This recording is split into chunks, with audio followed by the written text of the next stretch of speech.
ಹೋಯ್ತು ಫುಲ್ಲು ಎಲ್ಲ ಹೋಯ್ತು ಗುರು. ಇಷ್ಟು ವರ್ಷ ಸೂರ್ಯಕುಮಾರ್ ಯಾದವ್ ಮತ್ತು ರೋಹಿತ್ ಶರ್ಮಾ ಮಾಡಿದಂಥ ಒಂದು ಸಾಮ್ರಾಜ್ಯ ಟೀಮ್ ಇಂಡಿಯಾನ ಯಾವ ಲೆವೆಲ್ ಕಟ್ಟಿದ್ರು ಅಂತ ಹೇಳಿದ್ರೆ ಈ ಒಂದು ಸಾಮ್ರಾಜ್ಯನ ಯಾವನ್ ಬಂದರೂ ಕೂಡ ಉಡೀಸ್ ಮಾಡೋಕ್ಕಾಗ್ತಾ ಇರಲ್ಲ. ಬಟ್ ಇವಾಗ ಜಸ್ಟ್ ಎರಡು ವಾರದಲ್ಲಿ ನಮ್ಮ ಟೀಮ್ ಇಂಡಿಯಾ ಪರಿಸ್ಥಿತಿ ಅಂತೂ ಹೆಂಗಾಗಿದೆ ಅಂತ ಹೇಳಿದ್ರೆ Indian fans, Indian players, Indian coachers ಎಲ್ಲರೂ ಕೂಡ ಡಿಪ್ರೆಷನ್ಗೆ ಹೋಗ್ಬಿಟ್ಟಿದ್ದಾರೆ. ಎಲ್ಲಿ ಡಿಪ್ರೆಷನ್ ಯಾಕಂತ ಹೇಳಿದ್ರೆ ಟೀಮ್ ಇಂಡಿಯಾ ಆ ಲೆವೆಲ್ಗೆ ಪರ್ಫಾರ್ಮ್ ಮಾಡ್ತಾ ಇರೋದು. ಆ್ಯಂಡ್ ಲಾಸ್ಟ್ 7 ಗೇಮ್ಸ್ ಮಗ ಒಂದೇ ಒಂದು ಗೆಲ್ಲಕ್ಕಾಗಿಲ್ಲ. ಓಕೆ, ಲಾಸ್ಟ್ 7 ಗೇಮ್ಸಲ್ಲಿ 8ನೇ ಗೇಮು ಲಾಸ್ಟ್ ಇತ್ತಲ್ಲ, ಲಾಸ್ಟು ಅದು T20 ವರ್ಲ್ಡ್ ಕಪ್ ಗೇಮ್ ಆಗಿತ್ತು. ಅದ್ರಲ್ಲಿ ನಮ್ಮ ಟೀಮ್ ಇಂಡಿಯಾ ವರ್ಲ್ಡ್ ಕಪ್ನ ಚಾಂಪಿಯನ್ಸ್ ಟೀಮು ಲಾಸ್ಟ್ 7 ಗೇಮಲ್ಲಿ T20ನ ವರ್ಲ್ಡ್ ಕಪ್ನ ಗೆದ್ಬಿಟ್ಟು ಇನ್ನು 7 ಗೇಮಲ್ಲಿ 7 ಗೇಮು ಕೂಡ ಸೋಲ್ತಾರೆ ಅಂತ ಹೇಳಿದ್ರೆ ಬ್ರೋ ಏನಾಗಿದೆ ಮಗ ಟೀಮ್ ಇಂಡಿಯಾಗೆ, ಏನು ನಡೀತಾ ಇದೆ ಈ ಒಂದು ಟೀಮ್ ಇಂಡಿಯಾದಲ್ಲಿ. ನಿನ್ನೆ ಇಂಗ್ಲೆಂಡ್ ಅಂತೂ ಇಂಡಿಯಾಗೆ ಹೊಡೆದ್ರು. ಇಂಡಿಯಾ ಅಂತೂ ನೆನಪಲ್ಲಿ ಇಟ್ಕೋಬೇಕು ಮಗ, ಆ ಲೆವೆಲ್ಗೆ Jos Buttler and Harry Brook ಹೊಡೆದಿದ್ದಂತೂ ನೆಕ್ಸ್ಟ್ ಲೆವೆಲ್ ಮಗ. ಏನು 255, my god.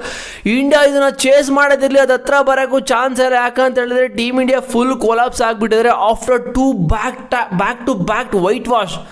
Ireland against 2-0, England against 4-0. My god, ಅವತ್ತೇನಾದರೂ ಮಳೆ ಬಂದುಬಿಟ್ಟಿದ್ರೆ ಹೇಳ್ತಾ ಇದ್ದೀನಿ, ಅವತ್ತು ಮಳೆ ಬರದೆ ನಿಂತೋಗ್ಬಿಟ್ಟಿದ್ರೆ ಆ ಒಂದು ಮ್ಯಾಚು ಕೂಡ ಹಂಗೆ ಢಮಾರ್ ಆಗ್ತಾಯಿತ್ತು. 5ಕ್ಕೆ 5 ಲಾಸ್ ಆಗ್ತಾಯಿದ್ರು ಟೀಮ್ ಇಂಡಿಯಾ. ಬಟ್ ಅನ್ಫಾರ್ಚುನೇಟ್ಲಿ ಮಳೆ ರಾಯನಿಂದ ನಮಗೆ ಸ್ವಲ್ಪ ಹೆಲ್ಪ್ ಆಯಿತು ಅಂತಲೇ ಹೇಳ್ಬೋದು. ಬಿಕಾಸ್ ಆ ಲೆವೆಲ್ಗೆ ಟೀಮ್ ಇಂಡಿಯಾ ಸ್ಟಾರ್ಟ್ ಮಾಡಿದ್ದು. ಬಟ್ ಹೇಳೋಕ್ಕಾಗಲ್ಲ, ಅವತ್ತಿನ ಮ್ಯಾಚ್ ಏನಾದರೂ ಗೆದ್ದಿದ್ರೆ ಟೀಮ್ ಇಂಡಿಯಾ ಈ ಲೆವೆಲ್ಗೆ ಇರ್ತಾ ಇಲ್ಲ ಅಂತ ಅನ್ಸುತ್ತೆ. ಬಟ್ ಆ ಒಂದು ದಿನ ಏನೋ ಆಯಿತು ಅಂತ ಹೇಳ್ಬೋದು ಟೀಮ್ ಇಂಡಿಯಾಗೆ. ಓಕೆ, ಬಟ್ ನಿನ್ನೆ ಮ್ಯಾಚ್ ಗುರು ಏನು ಮಗ ಇದು, ಏನು ಟೀಮ್ ಇಂಡಿಯಾ ಆಡ್ತಾ ಇರೋದು ನೋಡಿದ್ರೆ ನಿಜವಾಗ್ಲೂ ಹೇಳ್ತಾ ಇದ್ದೀವಿ ನಮ್ಮ ಟೀಮ್ ಇಂಡಿಯಾ ಅಂತ ನಮಗೆ ನಂಬೋಕ್ಕಾಗ್ತಾಯಿಲ್ಲ, ಕಣ್ಣಲ್ಲಿ ರಕ್ತ ಬರ್ತಾ ಇದೆ. And back to back 2 whitewash ಆದಮೇಲೆ ಟೀಮ್ ಇಂಡಿಯಾ ಏನು ರೆಕಾರ್ಡ್ ಮಾಡಿದೆ ಅಂತ ನೀವು ಕೇಳಿಬಿಟ್ರೆ ನಿಜವಾಗ್ಲೂ ನಿಮ್ಮ ಕಿವಿಲಿ ರಕ್ತ ಬರೋದೊಂದು ಬಾಕಿ. ಓಕೆನಾ, ವೈಟ್ ವಾಶ್ ಆಗಿದ್ದು ಐರ್ಲೆಂಡ್ ಅಗೇನ್ಸ್ಟ್, ಅದು ನೆಕ್ಸ್ಟ್ ಆದಮೇಲೆ ಲಾಸ್ಟ್ ಇಂಡಿಯಾ 7 ಗೇಮ್ಸಲ್ಲಿ ಒಂದೇ ಒಂದು ಗೇಮು ಕೂಡ ಗೆಲ್ಲಕ್ಕಾಗಿಲ್ಲ. ಆ್ಯಂಡ್ 125 ರನ್ನಿಂದ ಬಿಗ್ಗೆಸ್ಟ್ ಲಾಸು ಟೀಮ್ ಇಂಡಿಯಾ ಆಗಿದ್ದು, ಬಿಗ್ಗೆಸ್ಟ್ ಲಾಸು. ಆ್ಯಂಡ್ 76 ಇದು team India lowest international score ಮಗ, 76. ಅದು ನಮ್ಮ ಟೀಮ್ ಇಂಡಿಯಾ ಲೋವೆಸ್ಟ್ ಸ್ಕೋರ್ ಅಂತ ಹೇಳಿದ್ರೆ ಇದಂತೂ ನಿಜವಾಗ್ಲೂ ನೆನ್ಪು ಮಾಡ್ಕೊಳ್ಳೋಕ್ಕೆ ನಮಗೆ ಅರ್ಗಿಸ್ಕೊಳ್ಳೋಕ್ಕೂ ಆಗಲ್ಲ. ಆ್ಯಂಡ್ ಮಲ್ಟಿಪಲ್ ಮ್ಯಾಚಸ್ನ ಇಂಗ್ಲೆಂಡ್ ಅಗೇನ್ಸ್ಟ್ ಸೋತ್ಬಿಟ್ಟು ಸೀರೀಸ್ ಕೂಡ ವೈಟ್ ವಾಶ್ ಆಗ್ತಾರೆ. And back to back series ಕೂಡ ಸೋಲ್ತಾರೆ ಆಫ್ಟರ್ 7 ಇಯರ್ಸ್.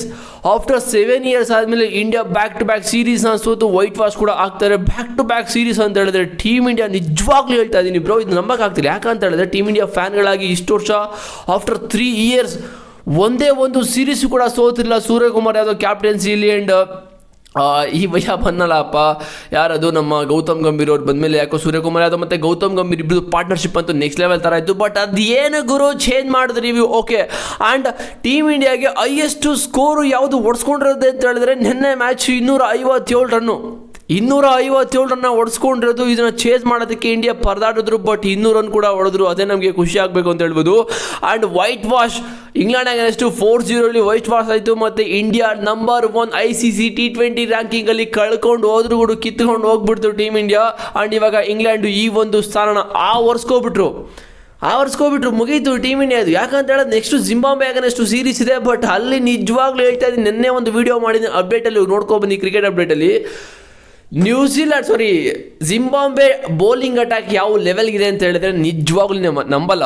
ಓಕೆ, ನಿನ್ನೆ ಮ್ಯಾಚ್ ಬಗ್ಗೆ ಮಾತಾಡ್ದೆ. ಇವಾಗ ಇಂಡಿಯಾ ಟಾಸ್ನ ಗೆದ್ಬಿಟ್ಟು ಓಕೆ ನಾವು ಬೌಲಿಂಗ್ ಮಾಡ್ತೀನಿ ಅಂತ ಹೇಳಿದ್ರು. ಏನು ಗುರು ಬೌಲಿಂಗ್ ಮಾಡಿದ್ದು ಅಕ್ಷರ್ ಪಟೇಲ್ ಮತ್ತು ಪ್ರಿನ್ಸ್ ಯಾದವ್, ಯಪ್ಪ ಪಾರ್ಟ್ನರ್ಶಿಪ್ ಅಂತೂ 123 ರನ್ಸ್ ಬ್ರೋ, 123 ರನ್ಸ್. ಇಬ್ಬರು ಕೂಡ 60 ರನ್ 4 ಓವರ್ಗೆ ಹೊಡ್ಸ್ಕೊಂಡಿರೋದು. ಆ್ಯಕ್ಚುಲಿ ಹೇಳ್ಬೇಕಂತ ಹೇಳಿದ್ರೆ ಅದೇನಾದರೂ ಪ್ರಿನ್ಸ್ ಯಾದವ್ ಬೌಲಿಂಗಲ್ಲಿ ಹ್ಯಾರಿ ಬ್ರೋಕ್ ಕ್ಯಾಚ್ನ ಶಿವಮ್ ದುಬೆ ಹಿಂಗಾದ್ರೂ ಮಾಡಿ ಎತ್ತಾಕೊಂಡ್ಬಿಟ್ಟಿದ್ರೆ ನಿಜವಾಗ್ಲೂ ಹೇಳ್ತೀನಿ ಟೀಮ್ ಇಂಡಿಯಾ ಈ ಲೆವೆಲ್ಗೆ ಸಫರ್ನ ಪಡೋ ಅವಶ್ಯಕತೆ ಇರಲಿಲ್ಲ. ಬಿಕಾಸ್ ಹ್ಯಾರಿ ಬ್ರೋಕ್ ಅಂತೂ ಅಲ್ಲಿಂದ ಸ್ಟಾರ್ಟ್ ಮಾಡಿದ್ರು, ಆ ಒಂದು ಕ್ಯಾಚ್ ಬಿಟ್ಮೇಲೆ ಅಂತೂ ಅದೇ ಓವರಲ್ಲಿ ಬ್ಯಾಕ್ ಟು ಬ್ಯಾಕ್ 2 ಸಿಕ್ಸ್ಗಳು ಹೊಡೆದಿದ್ದು. And Jos Buttler by IPL full ಫಾರ್ಮಿಂದ ಹೊಗೆ, ಆ್ಯಂಡ್ ಇಂಟರ್ನ್ಯಾಷನಲ್ ಕ್ರಿಕೆಟಲ್ಲಿ ಫುಲ್ ಫಾರ್ಮಿಂದ ಹೊಗೆ.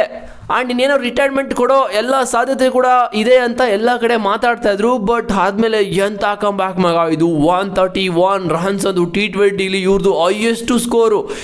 ಹೈಯೆಸ್ಟ್ ಸ್ಕೋರು ಜೋಸ್ ಬಟ್ಲರ್ ಅವ್ರದ್ದು ಇವ್ರ ಇಂಟರ್ನ್ಯಾಷನಲ್ ಕೆರಿಯರಲ್ಲಿ. ನೆನ್ಪಿಟ್ಕೋಬೇಕು. ಓಕೆನಾ, ಇವಾಗ ಜೋಸ್ ಬಟ್ಲರ್ ಅವ್ರದ್ದು ಕೆರಿಯರ್ ಎಂಡ್ ಆಗೋ ಟೈಮಿಗೆ ಬಂತು, ಬಟ್ ಆದರೂ ಕೂಡ ಹೊಡೆದ್ರು ಯಪ್ಪ ಇಂಡಿಯನ್ ಬೌಲರ್ಸ್ ಅಂತೂ ಯೋಚನೆ ಮಾಡಬೇಕು ಎಲ್ಲಿ ಹಾಕಬೇಕು ಬೌಲಿಂಗ್ ಅಂತ ಆ ಲೆವೆಲ್ಗೆ ಹೊಡೆದಿದ್ದು 131 ರನ್ಸ್ನ. ಆ್ಯಂಡ್ ಏನು ಸಿಕ್ಸ್ಗಳು ಹೊಡೆದಿದ್ದು ನೆನ್ನೆ ಅಂತೂ ಇಂಗ್ಲೆಂಡಲ್ಲಿ ಸಿಕ್ಸ್ಗಳನ್ನ ಸುರಿಮಳೆ.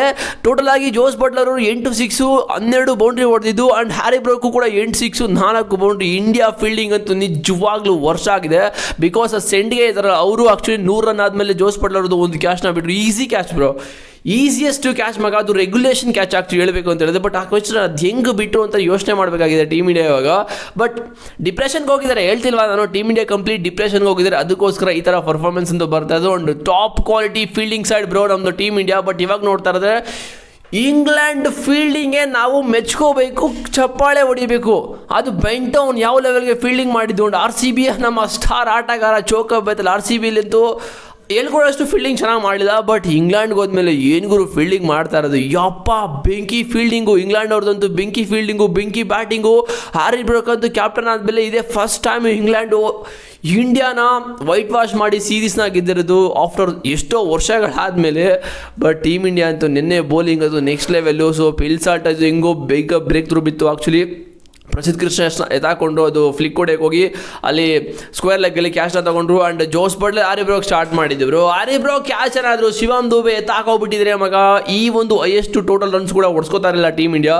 ಬಟ್ ಅನ್ಫಾರ್ಚುನೇಟ್ಲಿ ಹೊಡ್ಸ್ಕೊಂಡಿದ್ದು. ಆ್ಯಂಡ್ ಜೋಕಪ್ ಬೇತಲ್ ಫಸ್ಟ್ ಬಾಲೇ ಹೊಡೆಯಕ್ಕೆ ಬಂದ್ರು, ಏನೂ ಮಾಡೋಕ್ಕಾಗಲ್ಲ ಬಿಕಾಸ್ ಓವರೆಲ್ಲ ಮುಗ್ದೋಗ್ಬಿಟ್ಟಿತ್ತು. ಲಾಸ್ಟ್ ಓವರ್ ಹೊಡೆಯಕ್ಕೆ ಬಂದರು. ಅನ್ಫಾರ್ಚುನೇಟ್ಲಿ ಅದು ಕೂಡ ಒಂದೊಂದಿಗೆ ಔಟ್ ಆದರು. ಬಟ್ ಹ್ಯಾರಿ ಬ್ರೂಕ್ 100 ಆಗಬೇಕಾಗಿತ್ತು ಹೇಳಬೇಕು ಅಂತ ಹೇಳಿದ್ರೆ. ಬಟ್ ಅವ್ರಿಗೆ ಜಾಸ್ತಿ ಆಲ್ಮೋಸ್ಟ್ ಲಾಸ್ಟ್ ಸ್ಟ್ರೈಕ್ ಸಿಗಲಿಲ್ಲ, ಸಿಕ್ತು ಬಟ್ ಮುಗ್ದೋಗ್ಬಿಟ್ಟಿತ್ತು. ಅವರು 95 ರನ್ನ ಹೊಡೆದ್ರು. ಹ್ಯಾರಿ ಬ್ರೂಕ್ ಬೈ ಏನು ಗುರು ಬ್ಯಾಟಿಂಗ್. ಹ್ಯಾರಿ ಬ್ರೂಕ್ ಅಂತೂ ನೆಕ್ಸ್ಟ್ ಲೆವೆಲ್ ಮಗ, ನೆಕ್ಸ್ಟ್ ಲೆವೆಲ್ಲು ನಿಂತ್ಕೊಂಡು ಎಲ್ಲ ಕಡೆ ಹಂಗೆ ಚೌಂಟಿ ತೊಗೊಂಡು ಮೊಳೆ ಹೊಡೆಯಲ್ವಾ ಗೋಡೆಗೆ, ಹಂಗೆ ಹೊಡೆದಿದ್ದು ನಿನ್ನೆ ಇಂಡಿಯನ್ ಬೌಲರ್ಸ್ಗೆ. ಬಟ್ ನೀವು ಹೇಳ್ಬೋದು ಏನು ಮಗ ನೀವು ಸೋಲ್ ತರಬೇಕಿದ್ರೆ ಹಿಂಗೆ ಮಾತಾಡ್ತೀಯ ಅಂತ. ಸೋಲ್ ತರಬೇಕಿಲ್ಲ ಹಂಗಲ್ಲ ಮಗ. ಏನು ನಡೀತಾ ಇದೆ ಟೀಮ್ ಇಂಡಿಯಾದಲ್ಲಿ, ಏನು ನಡೀತಾ ಇದೆ ನೀವೇ ಹೇಳಿ. ಟೀಮ್ ಇಂಡಿಯಾ ಅಂತಂದು ನೆಕ್ಸ್ಟ್ ಲೆವೆಲ್ ಸಫರ್ನ ಮಾಡ್ತಾ ಇದ್ದಾರೆ. ಸಫರ್ ಮಾಡೋದಕ್ಕೆ ಏನು ರೀಸನ್ ಅಂತ ನಿಮಗೂ ಗೊತ್ತು, ನಮಗೂ ಗೊತ್ತು, ಎಲ್ರಿಗೂ ಗೊತ್ತು. ಕಣ್ಣು ಮುಂದೆ ಎಲ್ಲ ರೀಸನ್ಗಳಿದೆ. ಬಟ್ ಅದ್ರ ಬಗ್ಗೆ ಯಾರು ಮಾತಾಡೋಕ್ಕಾಗಲ್ವೇ, ಏನಕ್ಕೆ ಅಂತ ಹೇಳಿದ್ರೆ ಆ ಲೆವೆಲ್ಗೆ ಟೀಮ್ ಇಂಡಿಯಾ ಇದೆ. ಬಟ್ BCCI ಇವಾಗ ಇದಕ್ಕೊಂದು ಸ್ಟ್ರಿಕ್ಟ್ ಕ್ರಮನ ತಗೋತಾ ಇದ್ದಾರೆ. ಅದೇ ಕಂಪ್ಲೀಟ್ ಕೋಚಿಂಗ್ ಸ್ಟಾಫ್ ಎಲ್ಲನೂ ಕೂಡ ರೀಸೆಟ್ ಮಾಡಬೇಕು ಅಂತ ಯೋಚನೆ ಮಾಡ್ತಾರೆ. ನೋಡೋದು ಏನಾಗುತ್ತೆ ಅಂತ. ಆ್ಯಂಡ್ ಇಂಡಿಯಾ ಬೌಲಿಂಗ್ ಅಂತೂ ಪ್ರಸಿದ್ಧ ಕೃಷ್ಣ ಹೆಂಗೋ ಸ್ವಲ್ಪ ಆ ಕಡೆ ಈ ಕಡೆ ಮಾಡ್ಕೊಂಡು ಒಂದು ವಿಕೆಟ್ ತಗೊಂಡ್ರು. ಸೊ ಜಾಸ್ತಿ ರನ್ಸ್ ಕೂಡ ಹೊಡ್ಸ್ಕೋತಾ ಇರಲಿಲ್ಲ. ಬಟ್ ಪ್ರಸಿದ್ಧ ಕೃಷ್ಣ ಎವ್ರಿ ಮ್ಯಾಚ್ ಅಂತೂ ನಾಯಿ ತರಿಸ್ಕೊಡ್ತಾ ಇದ್ರು. ಬಟ್ 38 ರನ್ ಅಷ್ಟೇ ಕೊಟ್ಟಿದ್ದು. And Harshdeep Singh okay good bowling ಅಂತ ಹೇಳ್ಬೋದು. ಬಟ್ ಪ್ರಿನ್ಸ್ ಯಾದವ್ ಬೈ ಅದೊಂದು ಕ್ಯಾಚ್ ಹಿಡ್ಕೊಬಿಟ್ಟಿದೆ. ಪ್ರಿನ್ಸ್ ಯಾದವ್ಗೆ ಇಷ್ಟೊಂದು 8ಗಳು ಬೀಳ್ತಾ ಇರಲ್ಲ ಅಂತ ಅನ್ಸುತ್ತೆ. ಬಟ್ 60 ನೋಡ್ಸ್ಕೊಂಡ್ರು. ಅಂಡ್ ಅಕ್ಷರ್ ಪಟೇಲ್ 63, ಸುಯಾನ್ಸ್ ಸೆಂಗ್ಡೆ 39 ರನ್ 3 ಓವರಲ್ಲಿ. ಇವ್ರು ತೊಗೊಬಂದು ಜಸ್ಟ್ ಸ್ಲಾಟ್ಗೆ ಹಾಕೊಡ್ತಾ ಇದ್ರು. ನನ್ನ ಮ್ಯಾಚಲ್ಲಿ ನೀವು ಅಬ್ಸರ್ವ್ ಮಾಡಿದರೆ ಸುಯಾನ್ಸ್ ಸೆಂಡ್ಗೆ ಬಂದುಬಿಟ್ಟು ತೊಗೊಬಂದು ಜೋಸ್ ಬಟ್ಲರ್ ಮತ್ತು ಹ್ಯಾರಿ ಬ್ರೂಕ್ ಸ್ಲಾಟ್ಗೆ ಹಾಕೊಡ್ತಾ ಇದ್ರು. ಅವ್ರು ಈಸಿಯಾಗಿ ನಿಂತ್ಕೊಂಡು ಬಾರಿಸಿ ಆಚೆ ಬಾಲ್ಗಳನ್ನ ಆಚೆ ಕಳಿಸ್ತಾ ಇದ್ರು. ಆ್ಯಂಡ್ ಶಿವಮ್ ದುಬೆ ಅಪ್ಪ ಸರ್ಪ್ರೈಸ್ ಮಹಮ್ ಇದು 1 ಓವರಲ್ಲಿ 22 ರನ್ ಹೊಡ್ಸ್ಕೊಂಡು 2 ವಿಕೆಟ್ ಅಂತ ಹಾಕೊಂಡ್ರು. 22 ರನ್ನು 2 ವಿಕೆಟು ಏನೂ ಮಾಡೋಕ್ಕಾಗಲ್ಲ. ಆ್ಯಂಡ್ ಇಂಡಿಯಾ ಟೋಟಲ್ ಆಗಿ 257 ರನ್ನ ಟಾರ್ಗೆಟ್ನ ಚೇಸ್ ಮಾಡೋಕ್ಕೆ ಬಂದಾಗಲಿ ಅಂದ್ಕೊಂಡ್ವಿ ಯಾಕೋ ಇಂಡಿಯಾ ಕತೆ ಮುಗಿದೋಯ್ತು ಅಂತ. ಯಾಕಂತ ಹೇಳಿದ್ರೆ ಇಂಡಿಯಾ ಆಲ್ರೆಡಿ ಡಿಪ್ರೆಷನಲ್ಲಿದ್ದಾರೆ. ಡಿಪ್ರೆಷನ್ನು ಈ ಒಂದು ರನ್ಸ್ನ ಅವರು ಮಾಡಬೇಕು ಅಂತ ಹೇಳಿದ್ರೆ, ಟಾರ್ಗೆಟ್ನ ಹೊಡಿಬೇಕು ಅಂತ ಹೇಳಿದ್ರೆ ತುಂಬ ಕಷ್ಟ ಆಯಿತು. ಬಟ್ ಸಂಜು ಸ್ಯಾಮ್ಸನ್ನ ತಗೊಬಂದರು, ಒಂದು ಚೇಂಜಸ್ನ ಮಾಡಿ ವೈಭವ್ ಸೂರ್ಯವಂಶನ ಕೂರಿಸ್ಬಿಟ್ಟು. ಅಲ್ಲ ಸಂಜು ಸ್ಯಾಮ್ಸನ್ನ ಏನಕ್ಕೆ ಕೂರಿಸಿದ್ರು? ನಮ್ಮ T20 ವರ್ಲ್ಡ್ ಕಪ್ನ ಹೀರೋ ಸಂಜು ಸ್ಯಾಮ್ಸನ್ನ ಕೂರಿಸೋವಷ್ಟು ಟೀಮ್ ಇಂಡಿಯಾ ಅಷ್ಟು ದೊಡ್ಡದಾಗ್ಬಿಟ್ಟಿದೆ ಅಂತ ಯೋಚನೆ ಮಾಡಬೇಕಾಗಿದೆ. ಯಾಕಂತ ಹೇಳಿದ್ರೆ ಸಂಜು ಸ್ಯಾಮ್ಸನ್ T20 ವರ್ಲ್ಡ್ ಕಪ್ಪಲ್ಲಿ ಆ 3 ಇನ್ನಿಂಗ್ಸ್ ಆಡಿಲ್ಲ ಅಂತ ಹೇಳಿದ್ರೆ ಆ ಒಂದು ಸ್ಟಾರ್ ಇದೆಯಲ್ಲ, 3ನೇ ಸ್ಟಾರು, ಆ ಸ್ಟಾರ್ ಇರ್ತಿರಲಿಲ್ಲ. ಓಕೆ, ಆ ಒಂದು ಸ್ಟಾರ್ ಇರ್ತಿರಲಿಲ್ಲ. ಬಟ್ ಅನ್ಫಾರ್ಚುನೇಟ್ಲಿ ಏನೂ ಮಾಡೋಕ್ಕಾಗಲ್ಲ. ವೈಭವ್ ಸೂರ್ಯವಂಶಿಗೆ ಚಾನ್ಸ್ ಕೊಟ್ಟರು, 3 ಚಾನ್ಸು. ಬಟ್ ಅದನ್ನು ಯುಟಿಲೈಸ್ ಮಾಡ್ಕೊಳ್ಳೋಕ್ಕಾಗಿಲ್ಲ. ಪಾಪ ಬೌಂಡ್ರಿ ಲೈನಿಂದ ಕುತ್ಕೊಂಡು ಆಚೆ ಅಳ್ತಾ ಇದ್ರು. ವೈಭವ್ ಸೂರ್ಯವಂಶಿ ಬೌಂಡ್ರಿಯಿಂದ ಆಚೆ ಕೂತ್ಕೊಂಡು ಅಳ್ತಾ ಇದ್ರು. ಏನು ಮಾಡೋಕ್ಕಾಗುತ್ತೆ, ಏನೂ ಮಾಡೋಕ್ಕಾಗಲ್ಲ. ಆ್ಯಂಡ್ ಸಂಜು ಸ್ಯಾಮ್ಸನ್ ಒಳ್ಳೆ 27 ರನ್ಸ್ ಕೂಡ ಹೊಡೆದ್ರು. ಬ್ಯಾಕ್ ಟು ಬ್ಯಾಕ್ 2 ಸಿಕ್ಸ್ಗಳು 3 ಬೌಂಡ್ರಿಗಳು ಕೂಡ ಹೊಡೆದ್ರು. ಬಟ್ ಅನ್ಫಾರ್ಚುನೇಟ್ಲಿ ಸ್ಯಾಮ್ ಕರ್ನ್ ಬಂದ ತಕ್ಷಣ ಎತ್ತಾಕೊಂಡ್ರು. ಬಟ್ ಅದನ್ನು ಮಿಡ್ ಆಫ್ ತಲೆ ಮೇಲೆ ಹೊಡೆಯೋಕೆ ಹೋದ್ರು. ಬಟ್ ಅನ್ಫಾರ್ಚುನೇಟ್ಲಿ ಅದು ಸ್ವಲ್ಪ ಬ್ಯಾಟು ತಿರುಗಿಬಿಡ್ತು, ಹೋಗ್ಬಿಟ್ಟು ಎಕ್ಸ್ಟ್ರಾ ಕವರ್ಸ್ ಕ್ಯಾಚ್ ಬಂದುಬಿಡ್ತು. ಆ್ಯಂಡ್ ಅಭಿಷೇಕ್ ಶರ್ಮಾ ಎಂದಿನಂತೆ ಆಡ್ತಾ ಇದ್ದಾರೆ. ಆ್ಯಂಡ್ ಇಶಾನ್ ಕಿಶನ್ ಪಾಕೆಟ್ ಏನಮ್ಮ ನೋಡ್ರಪ್ಪ, ಆಫ್ಟರ್ ತುಂಬ ಸೀರೀಸ್ಗಳಾದಮೇಲೆ, ತುಂಬ ಮ್ಯಾಚಸ್ಗಳಾದಮೇಲೆ ಇವಾಗ ಬಂತು ಅವ್ರ ಕಡೆಯಿಂದ ಬ್ಯಾಟಲ್ ರನ್ನು. ಆ್ಯಂಡ್ ಅವರು ಕೂಡ ಸಕ್ಕತ್ತಾಗಿ ಆಡಿದ್ರು, 56 ರನ್ನು. ಆ್ಯಂಡ್ ಶ್ರೇಯಸ್ ಅಯ್ಯರ್ ಅನ್ಫಾರ್ಚುನೇಟ್ಲಿ ಅದು ಇದು ಟಾಪ್ ಎಡ್ಜ್ ಆಗಿಬಿಟ್ಟು ಹೋಗಿ ಯಾವುದೋ ಪಾಯಿಂಟಲ್ಲೂ ಕ್ಯಾಚ್ ಹೋಗ್ಬಿಡ್ತು. And Tilak Varma vice captain, ನಮ್ಮ ಟೀಮ್ ಇಂಡಿಯಾ ವೈಸ್ ಕ್ಯಾಪ್ಟನ್ ಕಡೆಯಿಂದ ಫೈನಲಿ 53 ರನ್ನು ಬಂತು. ಬಟ್ ಟೀಮ್ ಇಂಡಿಯಾ ನಾನು ಅಂದ್ಕೊಂಡಿದ್ದೆ ಯಾಕೋ 150 ರನ್ ಆಲ್ಔಟ್ ಆಗ್ತಾರೆ ಅಂತ, ಯಾಕಂತ ಹೇಳಿದ್ರೆ ಆ ಲೆವೆಲ್ಗೆ ಆಡ್ತಾ ಇತ್ತು. 200+ ರನ್ ಕೂಡ ಹೊಡೆದು 200 ಗಡಿಯ ದಾಟ್ಬಿಟ್ರು. ಅದೇ ಖುಷಿಯಾಗಿದ್ದು ಟೀಮ್ ಇಂಡಿಯಾದು. ಸೊ ಇನ್ಯಾರು ಕೂಡ ಆಡೋಕ್ಕಾಗಲಿಲ್ಲ. ಶಿವಮ್ ದುಬೆ ಬಂದು ಅವ್ರಿಗೊಂದು ಚಾನ್ಸ್ ಕೂಡ ಸಿಕ್ತು ಶಿವಮ್ ದುಬೆಗೆ, ಬಟ್ ಅದನ್ನು ಯೂಸ್ ಕೂಡ ಮಾಡ್ಕೊಂಡಿಲ್ಲ. ಅದು ಯಾರು ಆರಿ ಬ್ರೋಕೆ ಬಿಟ್ಟಿದ್ದು. ಆರಿ ಬ್ರೋಕ್ ಈಸಿ ಕ್ಯಾಶ್ನ ಬಿಟ್ಟರು ಆ್ಯಂಡ್ ಅವರು ತಡ್ಕಾಡ್ಕೊಂಡು ಬಿಟ್ಟರು ಶಿವಮ್ ದುಬೆ ಆರಿ ಬ್ರೋಕ್ ಕ್ಯಾಶ್ನ. ಬಟ್ ಅವರು ಕೂಡ ಈಸಿ ಕ್ಯಾಶ್ನ ಬಿಟ್ಟು, ಬಟ್ ಆ ಒಂದು ಚಾನ್ಸ್ನ ಯುಟಿಲೈಸ್ ಮಾಡ್ಕೊಳಕ್ಕಾಗಿಲ್ಲ. ಬಿಕಾಸ್ ಎವ್ರಿ ಬಾಲ್ ಹೊಡಿಬೇಕು ಇವರು. ಯಾಕಂತ ಹೇಳಿದ್ರೆ 16 run per over, 16 run 15 run ಹೊಡಿಬೇಕು ಅಂತೇಳಿ ಸುಮ್ಮನೆ ಟೀಮ್ ಇಂಡಿಯಾ. ಯಾಕಂತ ಹೇಳಿದ್ರೆ ಎವ್ರಿ ಬಾಲ್ ಹೊಡೆದ್ರೆ ಮಾತ್ರ ಟೀಮ್ ಇಂಡಿಯಾಗೆ ಈ ಒಂದು ಟಾರ್ಗೆಟ್ನ ಚೇಸ್ ಮಾಡೋದು ಮತ್ತು ಈ ಒಂದು ಗೇಮ್ನ ಗೆಲ್ಲಕ್ಕಾಗೋದು. ಬಟ್ ಬಿಡಿ, ಮುಗ್ದೋಗ್ಬಿಟ್ಟಿತ್ತು ಟೀಮ್ ಇಂಡಿಯಾ ಕತೆನೇ ಮುಗ್ದೋಗ್ಬಿಡ್ತು ಇವಾಗ. ಸೊ ಇಲ್ಲಿಂದ ಯೋಚನೆ ಮಾಡಬೇಕು. ನೆಕ್ಸ್ಟ್ ಸೀರೀಸ್ ಇರೋದು ಜಿಂಬಾಬ್ವೆ ಅಗೇನ್ಸ್ಟ್. ಏನಾದರೂ ಅಲ್ಲಿ ಹೋಗಿ ಏನಾದರೂ ಹೆಚ್ಚು ಕಮ್ಮಿ ಆದರೆ ಹೇಳ್ತಾ ಇದ್ದೀನಿ ಮಾಮ್, ಅಷ್ಟೇ ಹೇಳ್ತಾ ಇದ್ದೀನಿ. ಇಷ್ಟ ಆಗುತ್ತೆ ಕತೆ. ಬಟ್ ಇದೆಲ್ಲ ವಿಶ್ ಮಾಡೋದು ಬೇಡ ಟೀಮ್ ಇಂಡಿಯಾಗೆ. ಮತ್ತೆ ಒಳ್ಳೆ ಸ್ಕ್ವಾಡ್ನ ಮಾಡಿಕೊಂಡು ಸ್ವಲ್ಪ ರೀಪ್ಲೇಸ್ಮೆಂಟ್ ಅದು ಇದು ಒಳ್ಳೆ ಪ್ಲೇಯರ್ಸ್ನ ಕರ್ಕೊಂಡು ಹೋಗಿ ಗೆದ್ಕೊಂಡು ಬಂದಿದ್ರು ಅಷ್ಟೇ. ಅದು ಬಿಟ್ಟರೆ ಬೇರೆ ಏನಿಲ್ಲ. ಸೊ ಬೇರೆ ಯಾರಾದರೂ ಪ್ಲೇಯರ್ನ ಹಾಕೊಳಕ್ಕೆ ಹೋಗ್ಬೇಡಿ. ಸೊ ನೆನ್ನೆ ಅಪ್ಡೇಟ್ ನೀವು ವೀಡಿಯೋ ನೋಡಿಲ್ಲ ಅಂದರೆ ಹೋಗಿ ನೋಡ್ಕೊಬನ್ನಿ. ಇಷ್ಟ ಆಯಿತು ನೆನ್ನೆ ಮ್ಯಾಚಲ್ಲಿ. ನೀವು ಏನು ಅನ್ನಿಸ್ತು ಜಸ್ಟ್ ಕಾಮೆಂಟ್ ಮಾಡಿ ಅಷ್ಟೇ.